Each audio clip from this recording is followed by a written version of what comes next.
Hi everyone, it's Laurie. Happy 2018. I hope this video finds you well and healthy and happy wherever you are. It's been a while since I filmed a video. I think I said that the last time I filmed a video. Hopefully I'll be able to get back into kind of the rhythm of things, and yeah, I'd like to do that. And so I decided I'm going to be participating in Ethony's 31 days of tarot throughout January. I think that's how I started filming this time last year. I need to go back and check, but I think the channel is about a year old,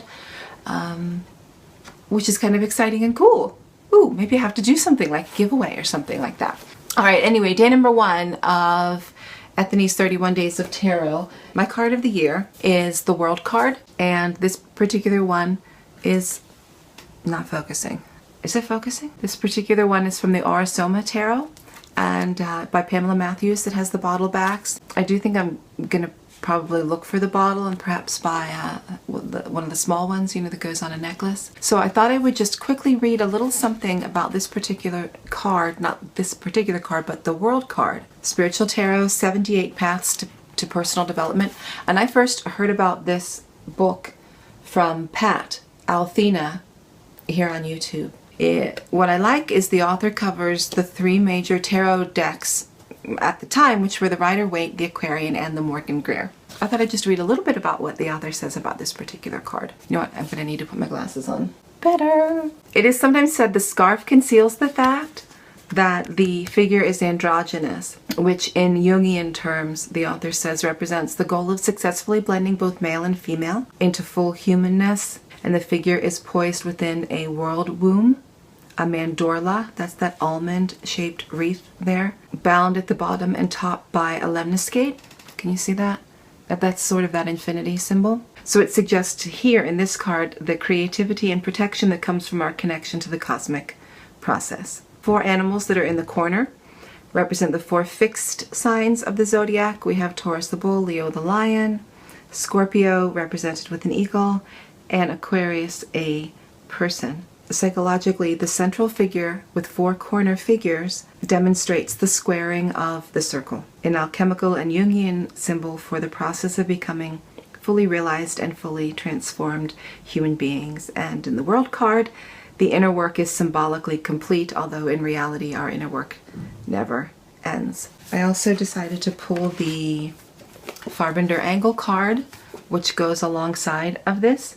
All right, the book that goes along with the Farben Engel deck is fantastic. The author, Dasha Willing, was hypnotized by her teacher, and under hypnosis, she brought forward kind of messages for each of these cards, which is really cool. And it kind of shows you what, if you shook the bottles up, what it would look like. This one, the colors are green and pink, which symbolize the heart chakra. And pink is also kind of a symbol of the heart chakra, or about a symbol of unconditional love. And here's what she says: right away, create space for love to happen in your life. Make it very clear for yourself and others what it is that you do not want or need anymore, and then just let go of it. Be clear and determined about what it is that you feel and what it is that you really want to happen. Let no doubt arise that you are more than worthy to deserve it. Invite it into your life, and when it approaches you, let your heart be filled. Then everything is new, fresh, and you will dance with life. Isn't that beautiful? And so along with this this card, I also chose a crystal for the year to kind of go with that.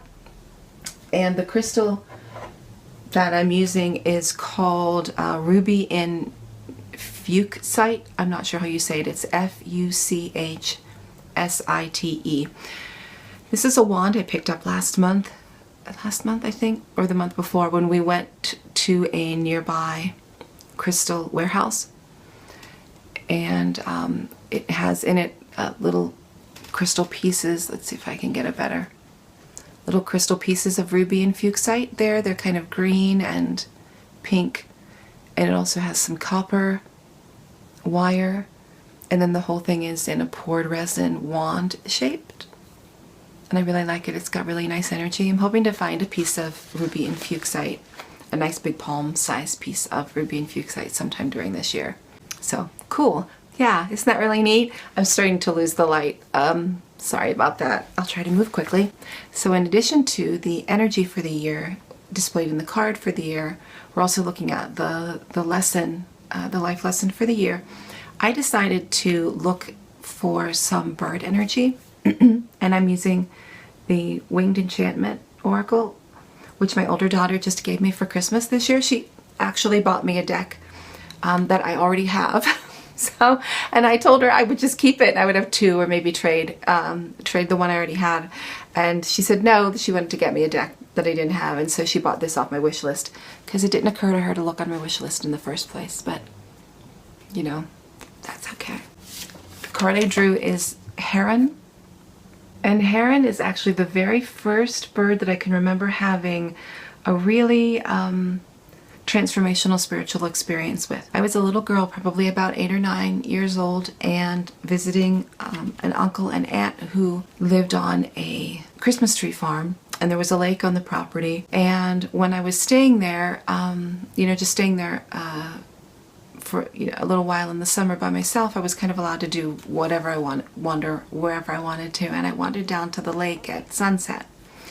And I was kind of just standing at the lake. I was probably about 8 or 9, just about that age that you start to, I think in some faiths it's considered sort of like the age of reason. In anthroposophy, which is sort of Waldorf or Steiner education, I think I've talked about this before. It's the age where kids go through what's called a 9-year change, where it's kind of where they start to understand for the first time that the world outside them and the world inside their head are not the same thing. And that, for instance, they can tell a lie, and that someone can't read their mind and know that it's a lie. And so they start to kind of establish this self at the 9-year change. And so I was right about that age, and I was standing down at the lake and kind of looking out over the lake, and the mist was starting to roll in, and it was the sunset. And I remember at the time feeling like this is a moment, like I knew I was having like a moment. A bird flew out from the woods that were near the lake, biggest bird I'd ever seen in real life, and it swooped down over the lake and kind of skimmed the lake, kind of buzzed it, and then buzzed right up over my head and flew away. And it was a blue heron. And so it was kind of neat that that's the card that I drew, this heron. And so let me read to you. I think this is such a nice deck. And I think what makes, one of the things besides these beautiful pictures by Lisa Hunt, one of the things that makes this deck so beautiful is the write-up, which is by Leslie Morrison. And here's what Leslie says. 16 Heron, I am Heron, the ally of the mystic. I am stable, I am focused and alert, I am at peace. I never miss a ripple on the great pool. I never dwell on movements already past. I am the gift of concentration. I am the stillness that allows a greater purpose. I am self-reliance and the inherent strength to stand alone. Now is the time for rest and meditation. You must find your center and ground yourself in it. I am perfect timing, never moving too soon, never striking too late. I am the knowledge that everything has its perfect moment in the cosmos.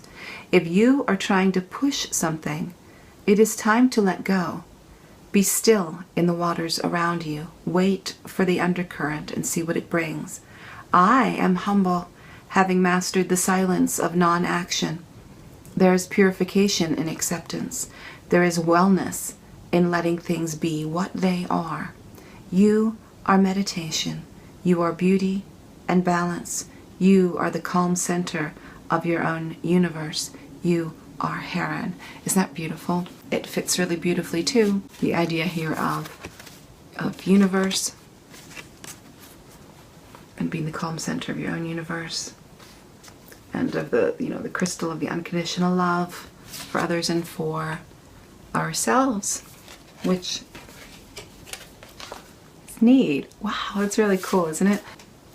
Okay, so that's it. Day 1 of Ethony's 31 Days of Tarot Challenge. Hopefully I will be back tomorrow for day 2. That's it.